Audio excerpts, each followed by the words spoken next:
This is the other part of the equation that we need. That's a whopper. So let's get that off there. Pretty sure I must have just been playing silly buggers with that, because that wire don't do nothing. Handy little push locks. So nothing's permanently installed there. It's a bit grubby, I might give it a bit of a clean up. Oh no, I've lost my fuse. Oh no, bro. Where am I going to put that?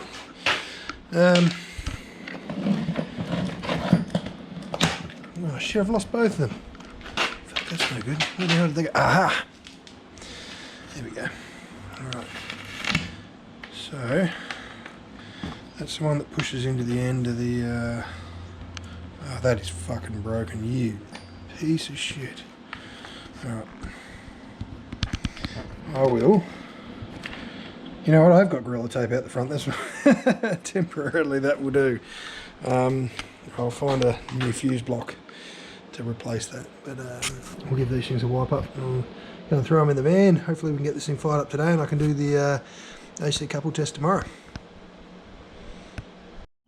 Right. Shunt power is in. Ugly as sin, but this other terminal here is battery 2, so that's like your starter battery, or in my case I'm going to configure that for mid-span. So when I chuck the two battery banks in, I included one wire that's in the middle of the battery pack, and this the shunt will be able to tell us if the pack is starting to become out of balance. Like an idiot in my haste, I did not add an external balancing connector to the battery packs. So since I've got to drop the front pack back down, I'm going to make a cable up so I can quickly chuck in an 8-pin Deutsch that'll let me externally plug a bunch of 12-volt power packs in to charge each individual battery. And since I'm going to do that to the front, I've got to do it to the front to put the straps in as well. But if I'm going to do it to the front, may as well do it to the back. So I'll sort that out after the fact. I might put some independent 12-volt voltage monitors here, and so you can actually see which part of the pack is sorry, I'm pointing to the left. I'm terrible with this camera. Anyway, there's another problem that I hadn't even considered yet. The Raspberry Pi, unlike the servo controller, doesn't connect to the 240 volt. It needs a USB power supply, like a high amp USB power supply, which has to come from the 240. This thing won't switch on until it can speak to the shunt, right? It's going to turn on, it's going to quickly error out, and it's going to go back to sleep again. So I've got to come up, I suppose, you know, modern problems have modern solutions. This is a this is the battery charger for a Mavic Mini. It's got a power outlet and a power inlet. So I'm going to start it on the power outlet just by pushing this power button here. And then as soon as the inverter starts up, the charger will start to happen. So the charger, I'm not sure if this will maintain current. I guess we'll know shortly, won't we? Well, yeah, there's no point in speculating. Let's just find out. That's the easiest thing to do. I've got a cardboard box. I'm going to rip this open. I'm going to use this to sit the Raspberry Pi in. Not ideal, but given this is just a test and the Raspberry Pi is not staying in here, this is temporary insulation for the back of the Raspberry Pi. Right, I've got power there. So what have we got? 53.22 volts. I suspect there's a couple of things going on there. One is the, ooh, what are we mentioning about? Yeah, well, midpoint's not turned on anymore. So, midpoint's saying 26.6 volts, but the midpoint voltage sensor is not actually plugged in. I'm going to have to jump onto this thing with my phone and switch off that mid-span voltage connector, because that's not correct. Alright, I'll be back shortly. I've got to clean this shit up. We don't need half this shit in here. I've got to get in here with the vacuum as well. Let me fix this so it stops throwing an alarm on us, and then I'll be back shortly. Okay. Oh god, another update. Fucking hell. In response to the question, yeah, it works. That battery bank works. It's picking up the Fronius inverters on the house. So ignore this. This is not accurate. Yeah, I'll disable those once I finish doing this update. But yeah, happy days, that works. So it's actually running off this front battery at the moment. So I can keep the cerbo, well, it's not cerbo, but I can keep the Venus OS device up and running on these batteries. They're drone batteries, they've got a fair bit on for them. I've got the V direct cable going into the back of the BMV. We've got the connector for the inverter. Well, you know what, even though that's got an alarm, we could probably see if this thing will come good. It'll just appear. Oop. Uh-oh, what just happened there? Did that turn off? Oh, you bastard, it did too. Oh no. Ah, wanker. Alright. Okay, now we know. That's not a viable option, because as soon as it starts to charge, it shuts down the controller here. So we'll have to find another way to make that work. What I'm thinking is I've got the 48 to 12 volt power adapter. I'll run a cigarette lighter adapter out to it for the time being. That's not an efficient use of that adapter, but, or even better still, if I hurry up and get this inside the caravan, there's 12 volt cigarette lighters in the caravan. I could probably use one of those. So we boot it up, hopefully that's found the other inverter again. This cable I've got is shite. Hey, yeah, right, cool. We know. Quiet. Hush now. Be quiet. Whatever. We have to put up with the beeping for the minute. Inverter's still off. This cable I've got here has a fair amount of corrosion on it, so it might not be any good. Come on, go back. No, that's going to require more troubleshooting, I think. Yeah, I'm going to have to go and find another cable because clearly that's not working. Although it is saying off is correct. Oh no, there it is. Excellent. Why is it off though? State is off. A new Mark III version is available. The update might temporarily stop the system. Right. Copy that. Updating the Mark III. Alright. While that's going, let's switch off that mid-span alarm because that is... Oh, come on. The Victron app is getting worse and worse, I'll tell you what. That one. Alright. Caravan battery, hopefully no more updates to do. It's definitely not at 100%, but it's close. Midpoint alarms are on again. If I remember right, 53.2. It's under... I can't see because of the midpoint. Here we go. None. Oh, alarm's gone. Very good. It's in charger only. We don't want it in charger only. We now want it in on. Are we going to get a click?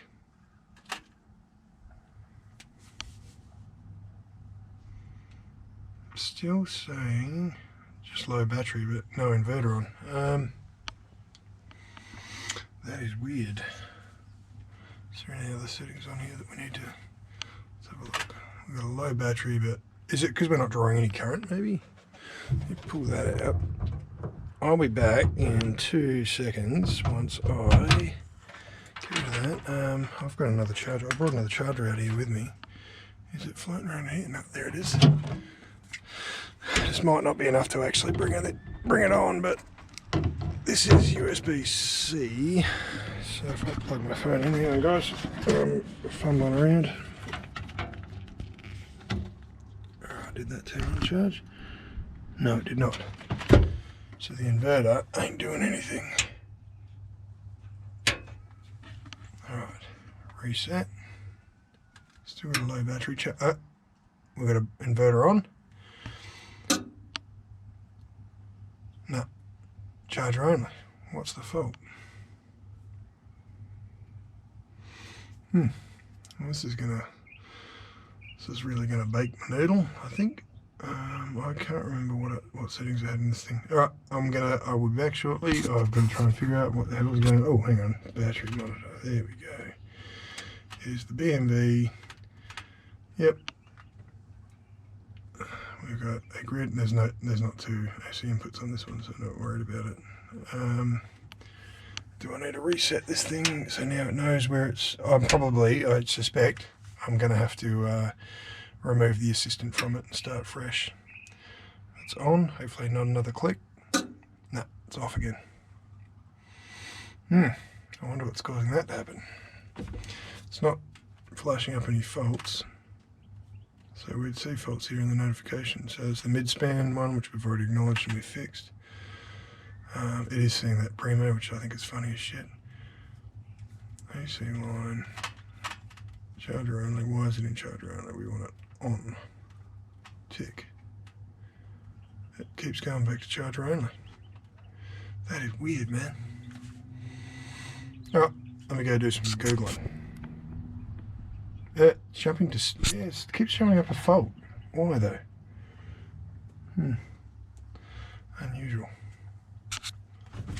We had power going in there for a second too. My phone screen is so fucked. Alright, let me figure this out. Alright, so it's plugged back into this thing. I'm not sure if I've got to reboot it or if, because I've plugged it into a USB 3 connector, that's having a SAD. State's unknown. That doesn't have an error anymore. I might have to reboot this thing to get it to acknowledge it. To be honest, I always use the genuine servos. This is the first time I've used a Raspberry Pi, and it's only because I'm using the servo controller for dev work. So this is my stand-in. It's actually my mate's. Came out of the back of his car. He was running his Victron gear with it. So we'll see how it goes. That's not showing the light anymore, which is awesome. I think we're in pass-through, so yeah, this is... Oh, we got clicky clicks. Ah, charger's on. You ripper. So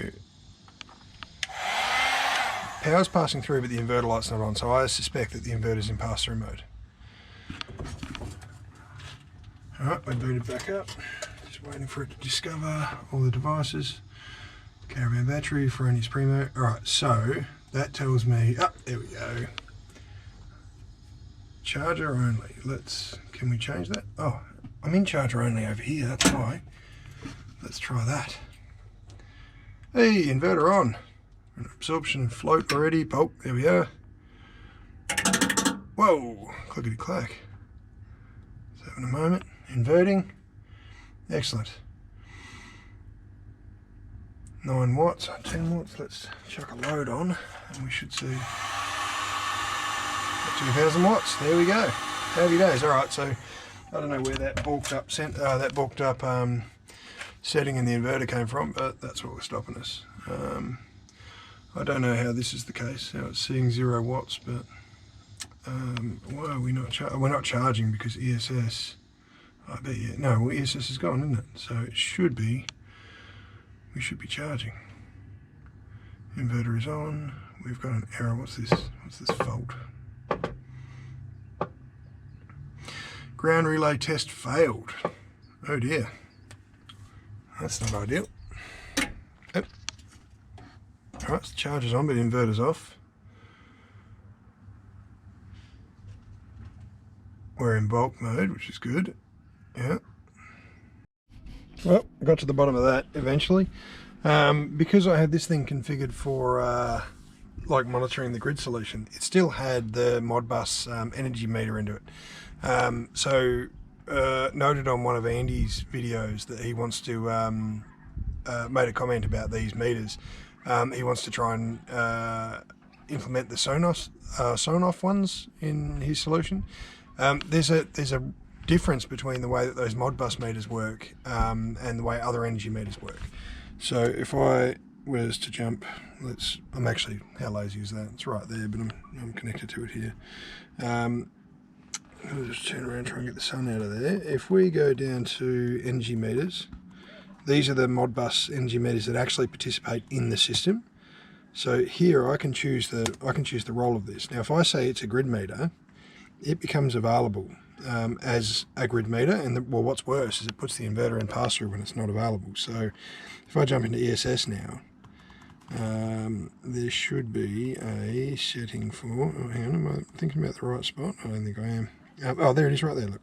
Grid metering, right? So if I choose grid metering, you can see I can say it's an external meter. So if I've set a role for one of those ET112, or they've got a 3-phase meter as well, they're made by Carlo Gavzini, it becomes a part of the system, right? And it's a critical part of the system. And if you stop communicating with it, it'll put the inverter into pass-through. So that's why it was having a conniption, right? I've double checked on the other, the inverter in the shed. I've already closed the file. It's got the ground relay enabled, so there's an MEN link in the shed, and this is currently connected to our off-grid solution in the shed. So we've got the Quattro, and then downstream we've got the MultiPlus. So yeah, that's what was causing it to not. That's what was causing it to go into an error state, is that it believed it should still have a grid meter, and it didn't have a grid meter anymore because the grid meter is no longer plugged into it. It will be, and I've got to remember to put that back. It says it's bulking. It is not bulking. It's I'm not sure what's going on there either. I'm not sure if I've got to re-enable DVCC, which I suspect I do. But anyway, it's now functioning correctly. So hang on, even though we're plugged into the grid, the ESS is active. If I fire up this, we should see it's discharging, and it's coming from the battery, right? It's not coming from the grid. And then I'll stop it. And then we got, yeah, happy days. So that's working. It's on. It's on, it's producing power. Inverter's on. So let's grid alarm, grid loss, that's okay. I'm okay with that. That's one of the caveats of using the ESS assistant, is that you will get a grid alarm lost. Grid lost alarm. It's all working as expected. That's a fairly big load. That's back on. You know what? I'm just going to leave it like that for the minute. Oh, I'm getting fat. I can't even reach over my own bloody laptop. That's what happens when you get old.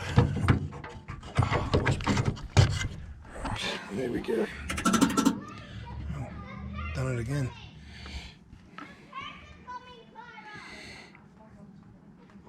Notifications. So 1429, grid lost alarm, that's okay, we acknowledge that, that's fine. Yep. Happy days, we're back on, we're back to inverting. Hasn't acknowledged the mains yet. Let me... yeah, you collar that kid. Parenting in Australia, that's how you do it right. I've got to try and figure out what those bouncy relays. Excellent. Inverter's on, mains is on, it's bulking. It's not charging through the inverter still, but I'll figure out what's going on there. Not sure if it's a shunt related issue or what, because the voltage is up. Let's just click again. I can see that the voltage has come up. It thinks we've consumed 29.4 amp hours. So that's a bit odd. Don't know what's going on there. That's it for today. That's all I'm going to do. I'll sort the rest out tomorrow. What I do want to do tomorrow is have the AC input populated with the gear that's on the house. So the house solar is 5.5 kilowatts with a Solax inverter, and there's one of those ET112 meters on the grid and the Solax inverter. So I'll connect this via USB to the Zigbee for the meters tomorrow, and I'll list them both as charge sources on the AC input, and we'll see if this thing will charge off the solar on the house.